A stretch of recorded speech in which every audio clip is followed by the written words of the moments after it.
Hello, viewers, and welcome to the new Team VVV podcast. So I'm joined here today by Martin Big Hello. and, of course, Kevin Dooley, who does lots of writing on the website. Hello, Kevin. Hello. Okay, guys, enthusiastic hellos there, We're kicking a bit off. tired. It's a bit late. See. It's late. We've just spent 2 hours trying to get Literally mics 2 hours. developed. So many of you watching this will probably complain about unbalanced audio. We've done our best, I can assure you.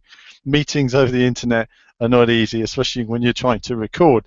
But it'd be good for an opportunity for us to just chat about general stuff, receive your comments as well. Do like and subscribe and get involved as well. And we're going to respond more to your comments as well as talking about what's happened in the week of sort of racing games and other things that interest us, whatever kind of randomness that may be.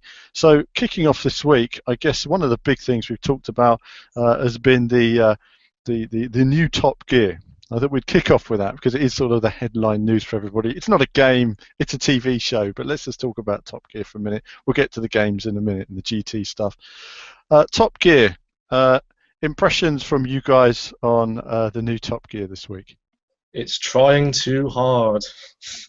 Simple as that. Yeah, I think it's trying to replicate too closely the old series. There's some very cringe-worthy moments.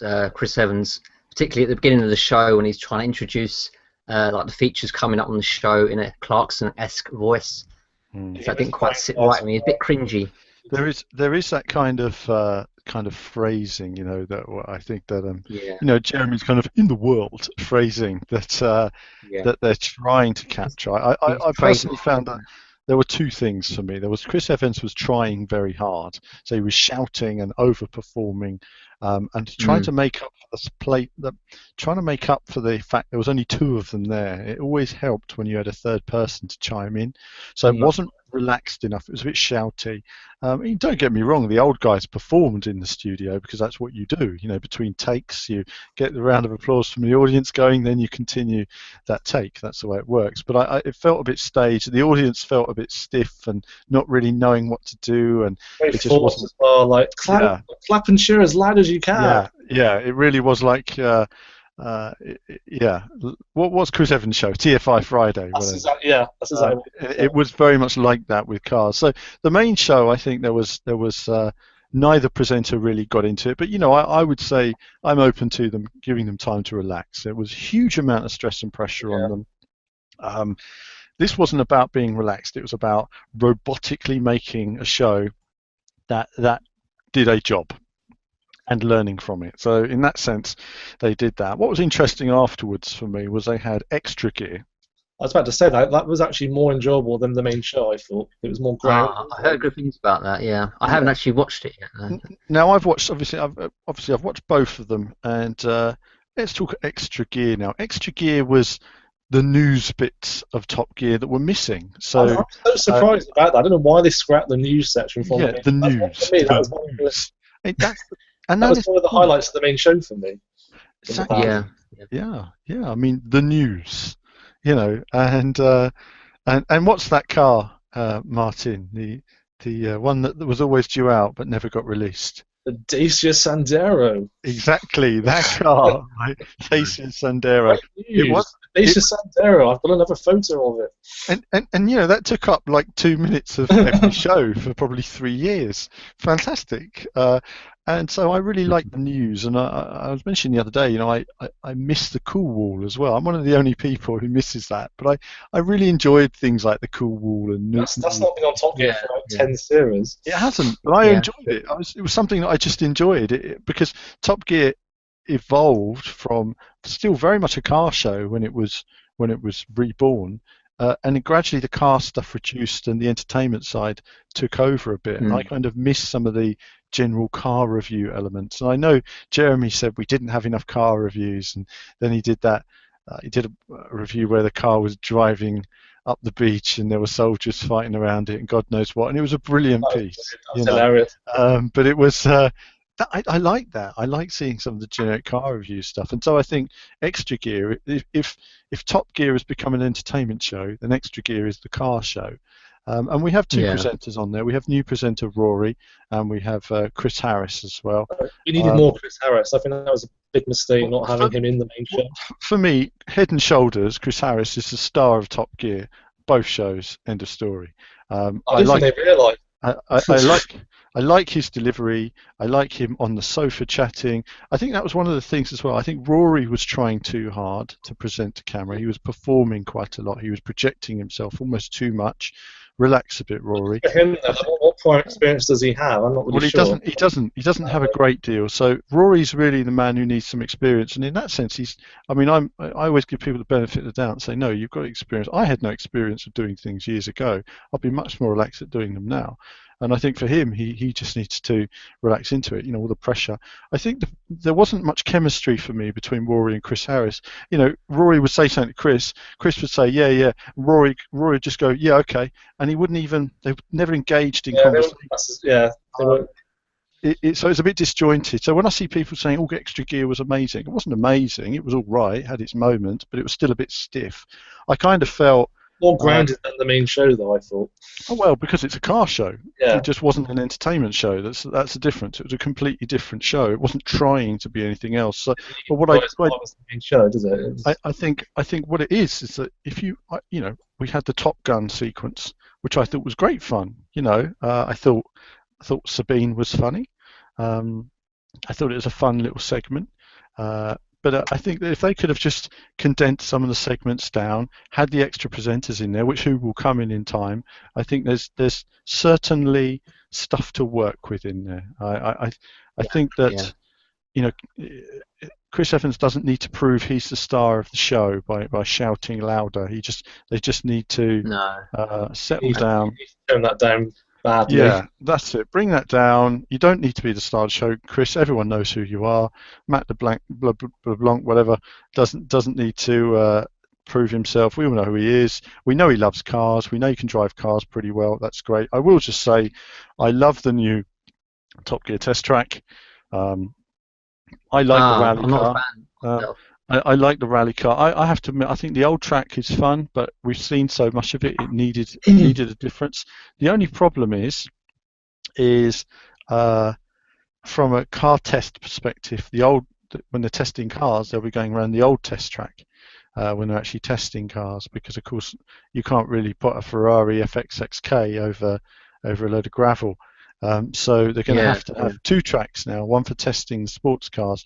And I always liked the difference between seeing the 1:46 whatever lap times that people were doing, and then the 40-second faster lap times for some of the supercars, whatever.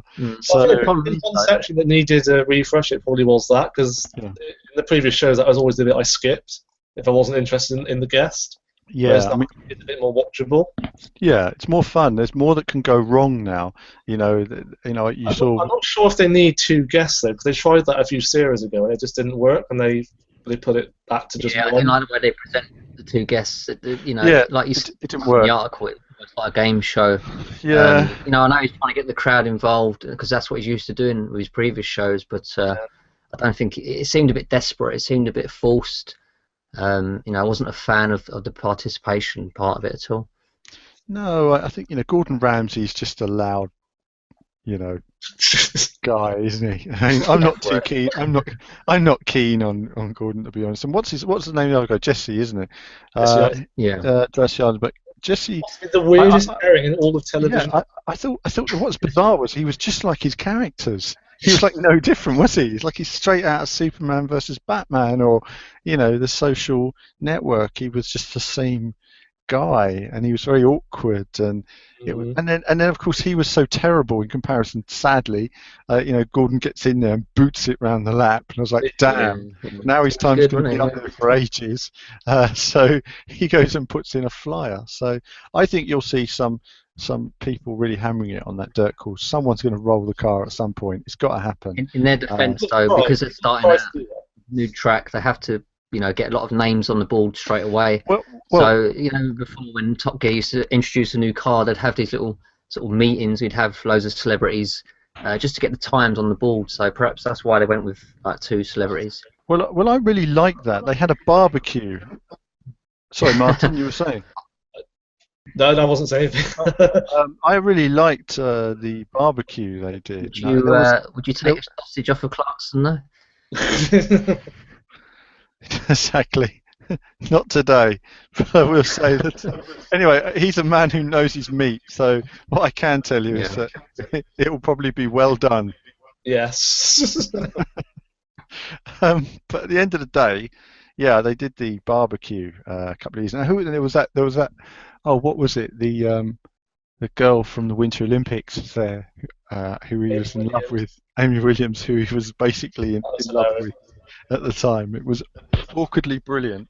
No, you know what? Top Gear when it rebooted. I mean, let's talk about old Top Gear now. Let's go back 20 years, and I remember you had a couple of different presenters, and they changed it, right, and then you had a trio in the sort of late 80s, early 90s of Quentin Wilson, Jeremy Clarkson, and Tiffany Dell. And Quentin Wilson did all the boring stuff like import your car from Europe for half the price and stuff like that. How to buy a second-hand car and make sure it's amazing. And then you had Jeremy, who would just take the piss out of a people carrier. And then you had Tiff, Tiff was my favourite part of the show, in fact, because he would fly around. Tiff was great. He was brilliant. He'd fly around the course sideways. He was just so enthusiastic with cars. He could actually drive as well. Yeah, he's a hell of a driver. And him and Jeremy together were always brilliant. Yeah, the rivalry between them was it was so watchable. That's right. And then Jeremy left the show for a while, and it really lost its soul. They got a new guy in to do bikes and some other girl in there and stuff, or whatever, and it just became boring, like really, really boring. I think I said in my blog that when Jeremy left, the audience dipped by about half. And then basically, he what did he do? He did the Jeremy Clarkson show. He did a chat show. Yeah, Jeremy Clarkson show for a couple of years, which was brilliant, I might add. They cut it now. He started off by, I think, throwing America into a dustbin. And, he put Wales in a microwave as well. That's right, yeah. So that was him back in the day. Brilliant. And then he went back to Top Gear for one episode. And again, reviewing a people carrier, if I remember rightly, which was hilarious. And he didn't take it seriously at all. And Top Gear just disappeared soon after that. And then, when they brought Top Gear back again a few years later, not everyone took to it straight away. It was this new Top Gear, these two unknown guys. But then gradually there was some funny moments coming in there. It made people laugh. A car show that made people laugh. That's quite unusual. And then it started to find its feet through the personality. And I think for me, the height of Top Gear, of their format, for me was probably around 2007. When they did the trip to America. And I loved that trip to America. I loved it. I thought it was brilliant. And it was the first time they'd done it. It was all original jokes. And it just showed great potential. And I think they really grew it from there. So I think with this Top Gear, yes, it'll take time to find its feet. They're under a lot of pressure. But they've got a good production crew behind them. Let's see what it takes time, doesn't it, to create chemistry. I mean, the ex-Top Gear crew, you just know they're really good friends. You just know it because they've built up that friendship over the years, and they work off each other so well. And it only comes with spending time with each other. So you can't write off the new Top Gear just because it's one episode. You have to give it time. People have to remember it took a few series for the last Top Gear to really find its stride. I mean, if you watch the very first episode, it's pretty dry and boring. It wasn't. It's not the Top Gear that we remember it as at all. I think the very first car Jeremy reviewed on the new Top Gear was a Citroen Berlingo van. Wow. Nice. Yeah. Exactly. I mean, I don't remember the specifics now, but I remember it not being that exciting at the time, and it wasn't that great. And it took probably a couple of years to get into its stride. And then all of a sudden it became the hardest show to actually get tickets for, as I found out. I mean, I didn't think the new Top Gear was that bad. I thought it was okay. I wasn't sitting there thinking, oh my goodness, what am I watching? It was okay, I felt it had potential. So I'll keep watching it and enjoying it. But they do have stuff to work on, of course. But I don't think it was that bad. I don't think it warranted such a bad sort of reception. But then people only like what they're used to, and whenever something changes, they're going to be an uproar. It's just the way it is. In video games you've got fanboys of Forza, fanboys of Gran Turismo, whatever it is. You've also got fanboys of Top Gear, and they will say this is terrible even if it was a great show. So you've got that to deal with. But this is about forming a new audience, isn't it? It's the problem. It has a global audience there, 350 million allegedly. So it's quite a tall huge, audience. isn't it? It's absolutely huge. Massive. I remember at one point the waiting list was like several years to actually get onto the show. I think it was. Did it go into double figures? I think. I know it was big. I think so. Yeah. I mean, I miraculously managed to get onto the show a few years ago. I still can't believe that happened.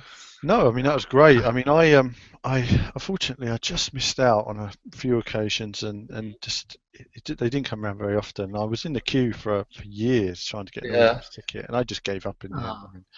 Do you guys remember the hover van episode?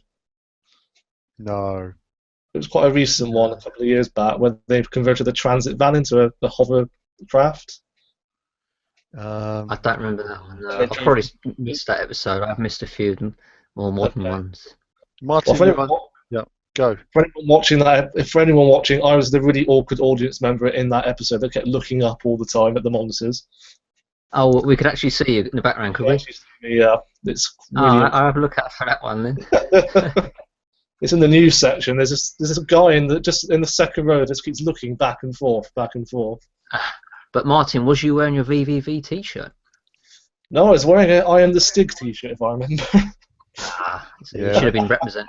They would be quite strict actually. If you wore a T-shirt with a brand on it, they would move you to the back of the audience. Exactly, yeah. I can confirm that the rumours that they move girls to the front of the audience is very true. Mm. Yeah. So how close was you to the front then, Martin? Well, this is the problem. I was actually at the very front. I purposely waited in line to get to the front. And I was literally at the very front of the audience, right behind Jeremy, and they moved someone in front of me because he was short. Oh. Was you wearing a dress at the time, or? No. Oh. You done well then. I'll just say, story of my life. Yeah, I bet. I tell you. But no. So moving on, Top Gear. Yep, Top Gear has been it's been interesting. We'll see how that goes and continue to watch it, and Martin will continue to keep you all updated on that. I suppose the next big thing we've been seeing recently is Gran Turismo Sport. Got to have a chat about that. There'll be more content to come on the channel, in the due course as well as more reflection on what we've seen. But I think initial impressions of the event were that it was somewhat underwhelming. Graphically, it wasn't quite at the level we were expecting of the studio and their level of perfection previously, and sound-wise as well. I think it's clear to say that though improvements have been made, it's still not there where the majority of the audience would like them. How have you guys found, kicking off with Martin, how have you found the Gran Turismo Sport so far, and what were your feelings on it?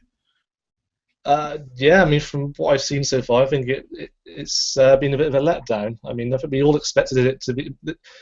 There's been so much speculation. There's been so much silence for the last few years. I think people were really building up to be something spectacular, and then when they showed it, it was that it? Yeah. It almost looks like a slightly prettier Gran Turismo 6. I like the taking with the sports, but I think if you're not interested in the sports angle, does it have that much to offer compared to the competition? Yeah, it's interesting because I think there's a fair amount of events offline, isn't there? 117, I think it is. So there is definitely content there for those that are not interested in the esports stuff. But, it is in quite a few key areas. Yeah, I mean, with the releases of GT5 and GT6, my expectations were very much sort of tapered down. Yeah. I did have a gut feeling that this game would be ultimately disappointing. And unfortunately, it seems to be the case. No dynamic weather or time of day. I mean, that's a real blow, really. I think for it because it doesn't it doesn't make progress. It's like we're taking a step back. Yeah. I mean, we've got some great elements in there. We've got some great competition. The iRacing system, whatever that is, sounds great to me. Very much looking forward to seeing how they sort of introduce a system that rewards players for being for being sensible more than sort of bumping players off. And as far as I understand it, they match you with players of your sort of liking. So if you're a safe driver, if you don't bump players, you'll be matched in with Sure. players that like you, which is really does appeal to me. It almost sounds like a console version of iRacing in that regard. Yeah, and I think it's something that we need because if you've ever been online on GT6, particularly the quick race events, I mean, it's absolutely horrendous at times. There's people taking shortcuts. I mean, they do get penalties, but because they know the shortcut outweighs the penalty, they'll take the shortcut, and it's. I think what's also pretty poor. It's not a Gran Turismo 7. It's not a prologue. It's just a bit of a. Is it a stopgap? Is it a full game? Is it a platform they're going to build on? It's not. It's not massively clear at the moment what direction they're going to take the series. I think that's it. To me, it's a prologue and a fancy name, but with interesting features. So it has more content than previous prologues. Yeah. It's meatier, but in between, isn't it? It's just. Yeah, it's going to be built on, I think, piece by piece. I think just touching on a couple of points there raised by Kevin, the fact that it's an e-sport. If you don't want to do esports, what's left for everyone else? My fault, yeah. A very bare bones racing game. We don't. I mean, depends what the circuits all are and how they all work and stuff like that. Bear in mind, if there's, is there going to be rallying in there? So that will take down 2 of the circuits and everything else. So. I think the disappointment really comes in what have they been doing for the last few years when it seems like the ground made in games themselves and not their audience. Well, that's it. Yeah, I mean, 4 or 5 years of development. They didn't just start making this game when GT6 was out, and they're just not a small group of guys on their own. They have vast reach in terms of what they can produce. Dream driving game. Yeah, and produced a game that isn't that big, doesn't have a lot of the options people want, and doesn't even have dynamic time of day and weather. So, I mean, that's a huge loss, especially online, because if you're racing online in the World Championship, you're racing around Nürburgring, and then it rains. Okay, wow! Suddenly people start flying off the track. Suddenly the guy who's quickest in the dry isn't quickest in the wet. There's a guy who's great in changeable conditions. It introduces strategy, doesn't it? Like. When do you pit in for the tyres? Do you stay out if it's going to change again? That's all part of racing. Yeah, it's and if you strip that out. Yeah, it's all part of the challenge. It's all a major part of the challenge that's now been gone. I said this about Forza Motorsport last year, and I say this again about this. The biggest challenge in motorsport is changeable conditions. Assessing the grip when you go into the corner. That's the hardest part, and I think that by not including that, they've kind of copped out a bit. There's a lot of work for the developers to do between now and launch. Do you think they maybe pour the resources into the wrong things? Like, for example, Vision GT. And how much time did they spend on making fictitious cars? I think Vision GT has taken their eye off the ball. It's not, doesn't it? I mean, it was okay as a fun thing a few years ago, but it keeps going on and on and on. And do you know what? I don't think any of us are that interested in those cars. That's what I mean about them making games for them and not their audience. You know what I mean?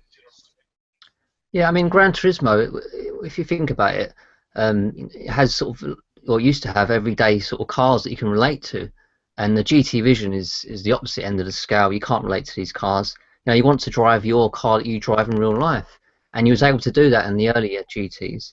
Well, all the other GTs, I should say. But the hours are fun in my Ford Focus. I don't like it. I don't like the Vision GT particularly. No. But one thing I do like about Gran Turismo Sport is they have remodeled the cars, and they've got rid of the standard cars and all that nonsense. There was a worry that again, but well, that was the plan, as far as I know, for a long time, to bring them back. Well, I think what it is unbelievable. We're talking PS2 era.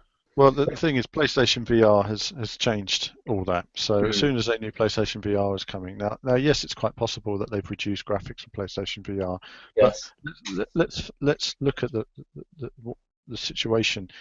Of the 100% of people who buy Gran Turismo, you're lucky if 20% are going to have VR. I know that lots of people will buy VR, but in terms of the actual installed base of PS4s, it will be a very small percentage of people. So I think that they should have had VR mode, which reduced the graphics in VR mode, and then standard mode Yeah. if you wanted to see it on a TV, as most people do.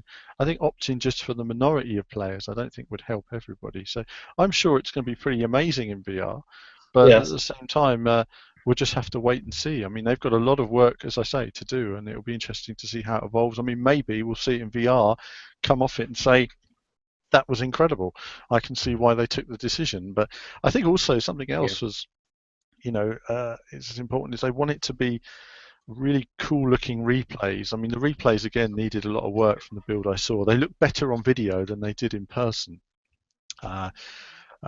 So we'll just have to wait and see how that evolves. This made me wonder if they've played a set of courses in Project Cars. I think they've. I don't even know if they have. I don't even know if they have. It's almost like they haven't really, and I think they could have. I think Assetto Corsa has surprised me just how well it's being converted at the moment. We've got another Assetto Corsa video to come up. It's basically the PC version. It looks very, very, very similar. In fact, I honestly couldn't tell the difference. It probably runs identical to my PC, and it now puts in perspective what Slightly Mad were achieving with Project Cars. Yeah, I mean, the market has how they're changed. pushing the system. The market has changed a lot since the early days of Gran Turismo. That's the problem, though. It's almost as if they just live in a bubble. It seems still. It seems to. I mean, they had so much more resource years ago in developing those games for the systems, and now you look at you've got Dirt Rally and Codemasters are improving their technology all the time. You've got Assetto Corsa, you've got Project Cars 2 eventually, and perhaps other racing titles we're not aware of yet that are on the way. So investment-wise, there's a lot more on the market now being put into these titles, and I think Gran Turismo, only takes one really bad selling game to really affect them. And who knows? I mean, Gran Turismo 6, I don't have the exact figure. Sell well. Didn't sell great, and in terms of the 70-odd million copies they sold, it was just a fraction of that. It was released too late in the PS3's life. That's the trouble. That's the problem with Gran Turismo 6. I mean, what I find strange, if they'd said, right, we're going to release Gran Turismo 6.5 on the PS4, it's going to be a 1080p version of Gran Turismo 6, I'd have said, fine, release it. All it's going to be is increased resolution, and anti-aliasing is going to be way better. I'd have said, fine, release it on the PS4. That would have been no problem, and then we could have waited. That would have solved well. Because there was a point early in the PS4's life where you're getting loads of HD remasters of GTA 5 and games. If it came out in that way of titles, I think it would have been a success. Yeah, absolutely. GTA 6 would have been fine. I think the other thing that's not doing GT Sport any favours is that trailer. It was horrific. It was terrible. Yeah, it wasn't the wow factor that the previous trailers would give you. Give you the tingle down the spine, and exactly. It was too dragged out, wasn't it? It was showing too much, basically. Well, we want just to see the cars going around, a bit of music, and that was it. That trailer was the worst Gran Turismo trailer by a mile. But one of the big things about it was, it looked to me, as somebody who makes things like this, was it was made in a day or two, right? And they literally said, right, what we got footage of, lads? Right, we got footage of Nürburgring. Yeah, we show a bit of that and a bit of that. And we got a little bit of the new Tokyo circuit and a bit of the Northern Isles Speedway. Let's quickly bundle that into a trailer off the demo, and then we'll kick it out the door. That's it. And it really was dreadful. I mean, it looked as if Milestone made it. Yeah, not quite. The other parts where they showed the actual gameplay with the sort of names above the cars, I thought that looked horrendous. Yeah. There's no place for that in a trailer. Trailer's got to be polished. It's got to be perfect. Yeah. And they're showing like gameplay with names and stuff above the cars, and it just looks poor. I mean, Gran Turismo trailers are usually some of the best in the business. A bit like the intros in the games. They are top of the top class.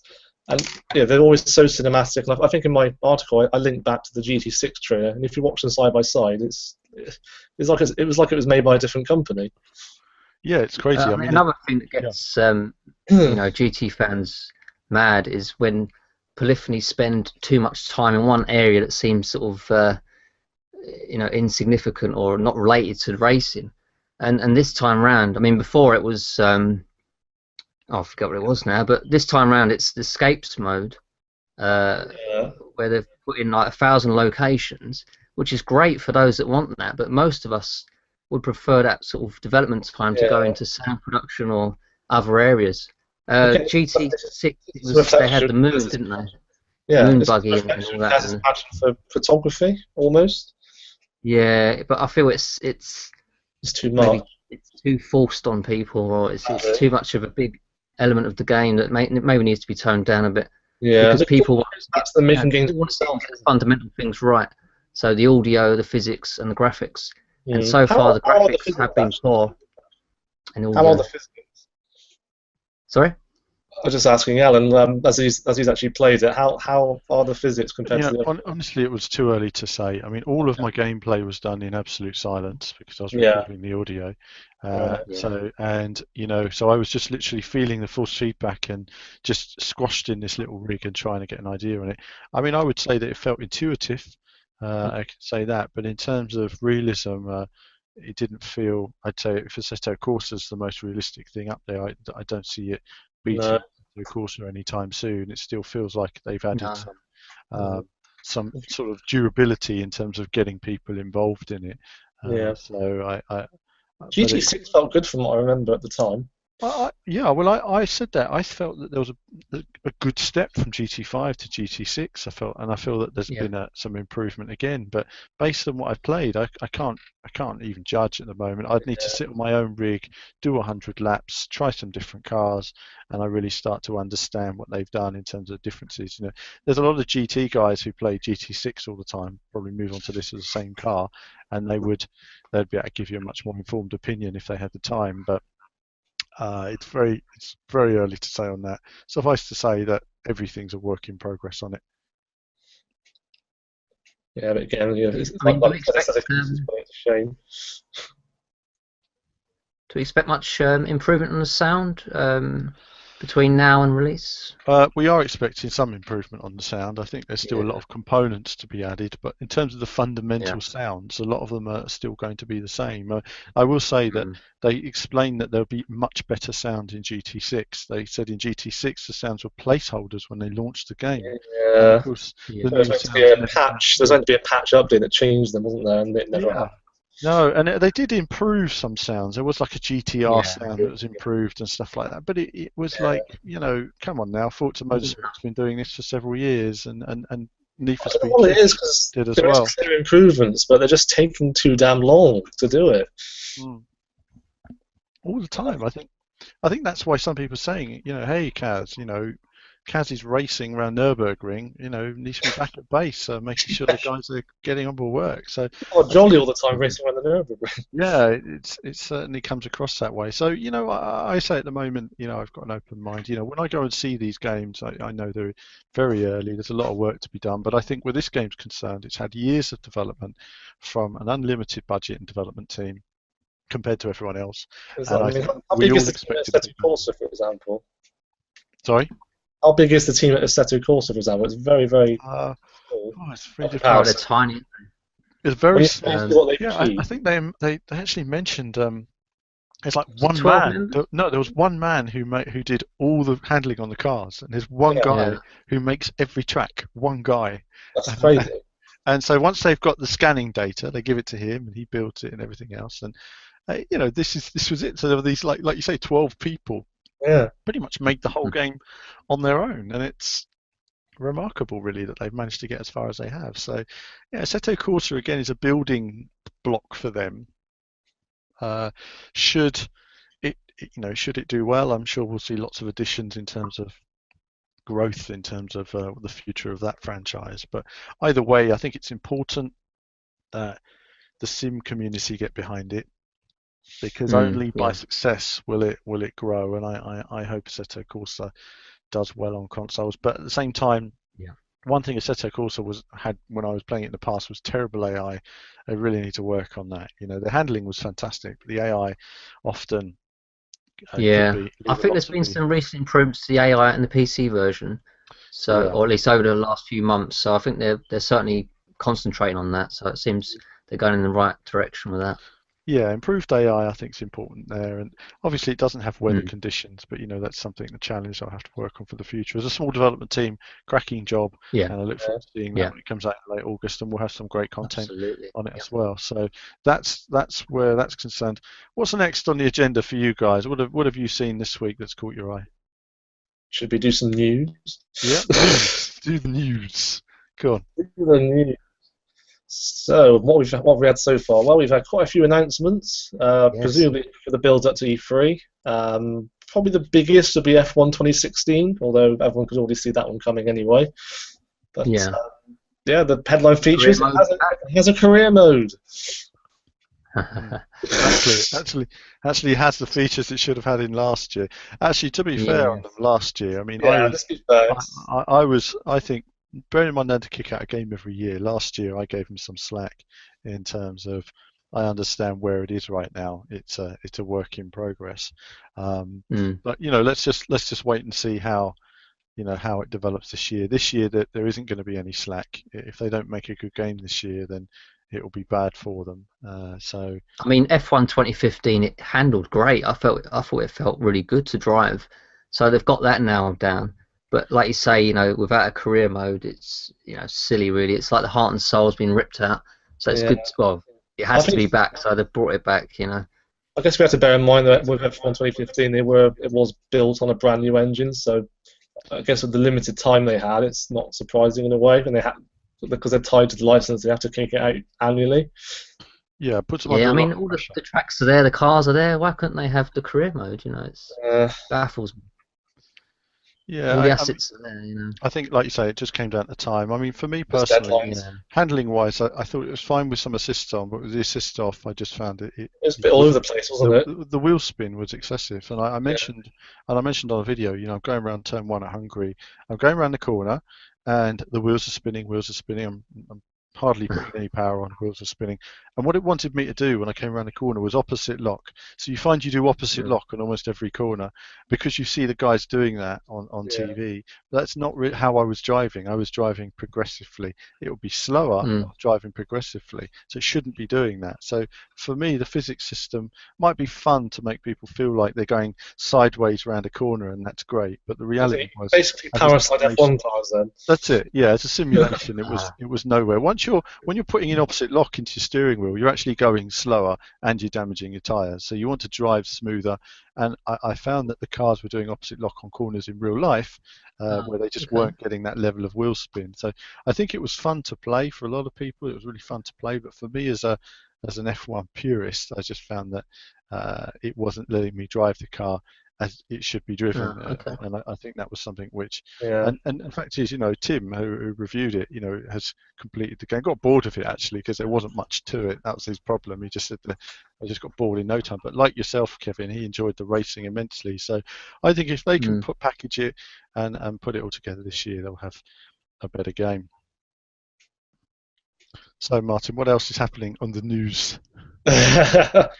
Yeah, we've had yet more announcements. So in addition to F1 2016, we've also got WRC 6. I quite liked WRC 5 last year. I think they were in a very similar position to Codemasters in that it was their first game on the new consoles. They had to build it from scratch. Yeah. It wasn't perfect by any means, but it's a pretty solid foundation. But there is still room for improvement, of course. And from what we've seen so It was far, nice to have a rally game that wasn't too serious. Although yeah, some would argue there is a bit of a WRC license. because you've Yeah. got Dirt Rally and Sebastian Loeb. They're both quite they're both quite challenging Very simulations. challenging. Yeah.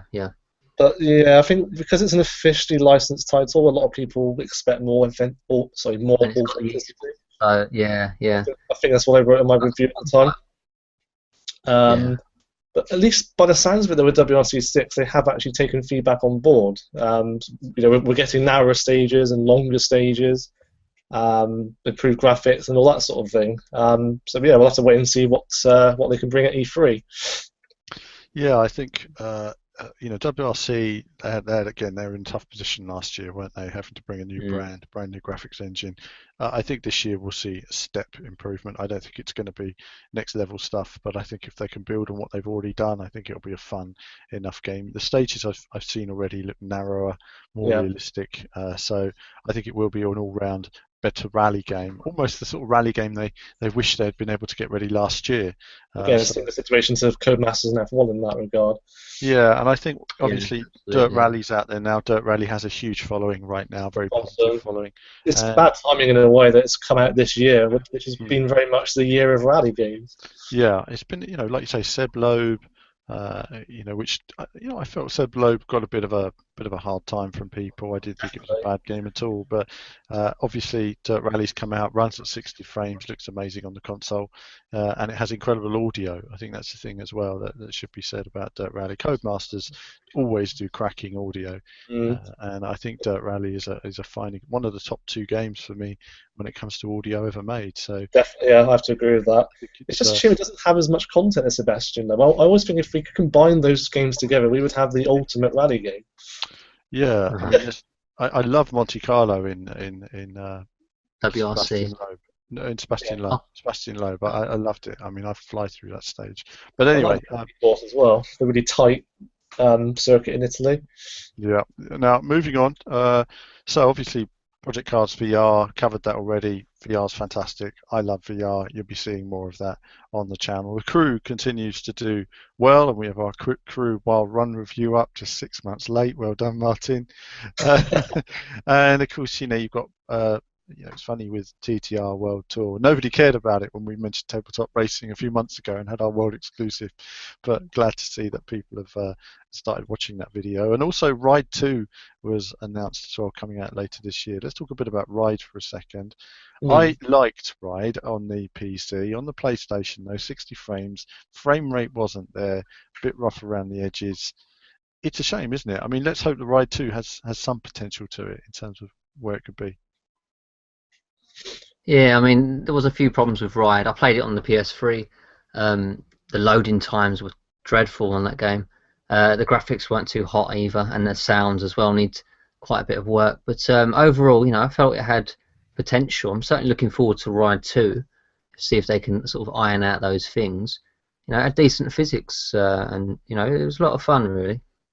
A potential problem though, I think Master are in danger of burning themselves out a bit. I mean, this is their 4th game this year, I think. We've had Sebastian Loeb, we've had MXGP2, we've got Ducati 90th anniversary thing coming out next week that's had no promotion whatsoever, and then we've got Ride 2. This is kind of worry that we might continue to see dips in quality, perhaps.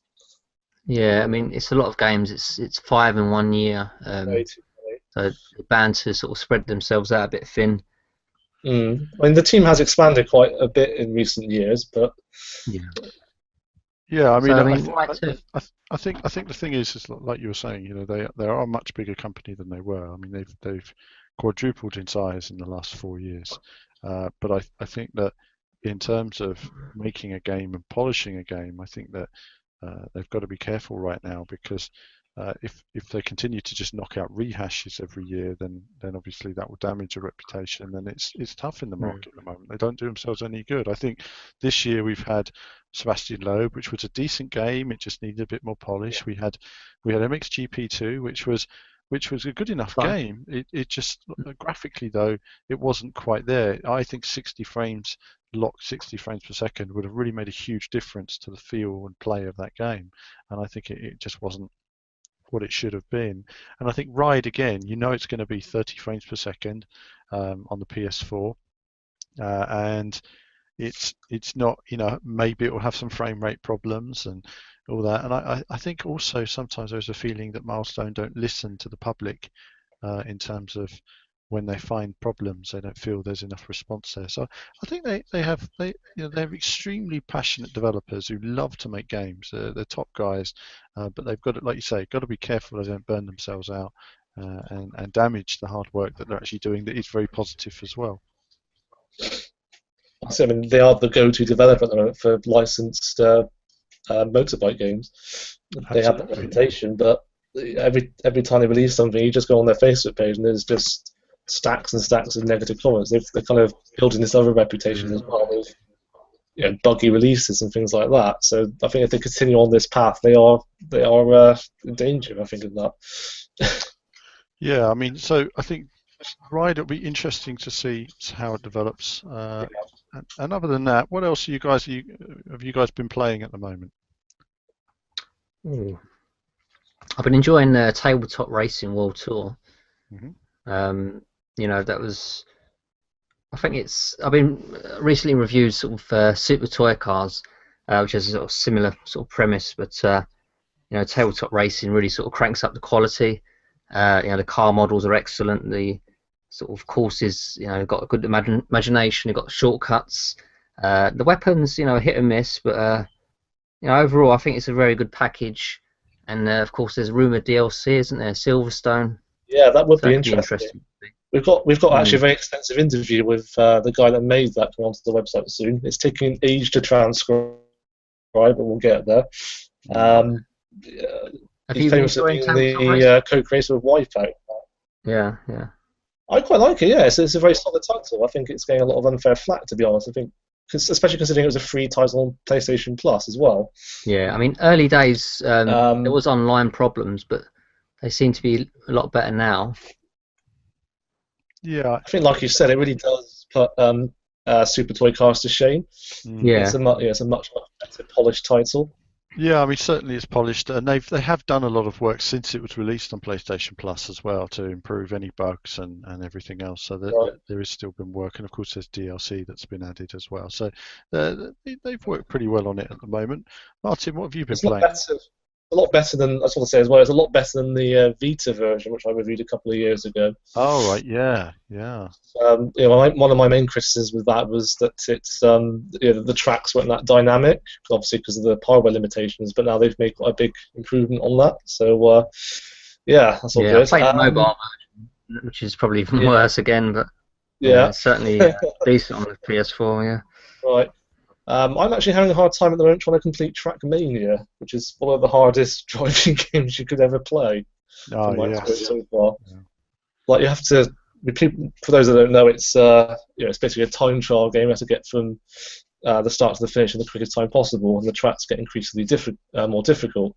In the very last row of tracks, you have to get about 150 gold medals just to unlock them. I struggle to get silver on some of them. Like, silver for me is the best I could do half the time. Yeah. There's some really tricky sections, isn't there, on the beaches and stuff? All the bumps. Oh, it's a nightmare, isn't it? But I must admit, it has been one of the best surprises of the year so far. Yeah, it has. You know what? It's a shame we haven't had any video coverage yet, because it is something that deserves some time. I mean, I had a friend pop round a few weeks ago, and we just were competing on stages together. And it got quite competitive, and I found that when there was two of us in a room, it was suddenly it turned from being just a bit of fun to super serious. A bit like what was it? What was the bike game, the 2D bike game? Trials HD. When Trials HD first got released, I remember I had friends come round and we'd play Trials HD, and it'd be, every level you'd die like 100 times doing it. But then someone would do it, and then the next person would try doing it better, and so on. And then they'd beat you, and you'd have to go back and beat them. And I think that in a way it kind of taps into that. So it's a game that not enough people know about, and really deserves a bit more attention. But yeah, Trials is pretty cool. I think both games warrant having an instant restart button. Yeah, they do. Absolutely. That's what it's all about. Absolutely. Yeah. So what have I been playing? Well, mainly VR stuff, obviously, recently. You'll see more of the VR stuff on the Team VVV Games channel, and some of that appearing on the website. Obviously, we've set up a new general gaming section. We'll talk more about that on the website soon. And I'm playing some different games. What am I playing? I'm playing what I was playing ages ago, a bit of Star Wars Battlefront, because I love it. And I got Doom recently as well. I decided to get myself Doom because I love Doom. And I've been, you know what, Doom on the PS4 is absolutely amazing. In fact, it's got the best graphics I've seen on a PS4 game ever. In fact, it's probably got some of the best graphics I've seen on any game ever. Have you played Uncharted 4? I haven't yet. I have seen Uncharted 4, which again has amazing graphics. I would say that's the best looking game I've ever seen. It's just a Doom. There's sections in Doom, and it runs at 60 frames, super smooth. Doom does. I mean, it's unbelievable frame rate. And there was a section earlier. I was in an air vent, and I was going on this air vent. There was like a light on one side reflecting on the other side, and it just looked incredible. I was like, wow, that's like where we're going with graphics. I mean, it really is amazing what some developers. And then you see MXGP2, and you're like, it's almost like comparing a PS3 game. That's Gran, isn't it? Yeah. It's a world apart, an absolute world apart when you look at Uncharted 4 looks absolutely spectacular as well. There were just so many places where I just slow things down, just like take in my surroundings and go, wow, that actually looks incredible. Yeah, I mean, Uncharted, you have views, and you say you can run into that view. You can go anywhere you want in that view. Incredible view. And I think there are games like this that just show what the PS4 technology can do in the hands of top programmers and stuff. So yeah, I think not forget, Uncharted 4 actually has driving sections in it, so it's semi-relevant. It does. To this podcast. So we want some driving videos, Martin. Uncharted driving. No, it's a bit like that in Grand Theft Auto as well. I mean, Grand Theft Auto, there's some awesome driving action in that, as we hear Martin's dog barking in the background. But no, for me, yeah. So that's it. Doom for the moment. And other than that, what else am I going to be playing? I guess I'm looking forward now to. We'll be playing a bit of Valentino Rossi, the game, soon. Kevin, you're going to be having a closer look at that, and I'll be looking at some more VR stuff as well. And then, of course, looking forward to E3. So next week we're going to consider more of what we could be seeing at E3. But I think that's it for tonight, guys. We talked about some interesting stuff, bit of Top Gear, bit of news. And a bit of general gaming action. Next week, a bit more of a chat about E3, probably a bit more Top Gear for fun as well, because why not? And other VR randomness. But that's it from me for now, and from the guys, and there'll be more from us very soon.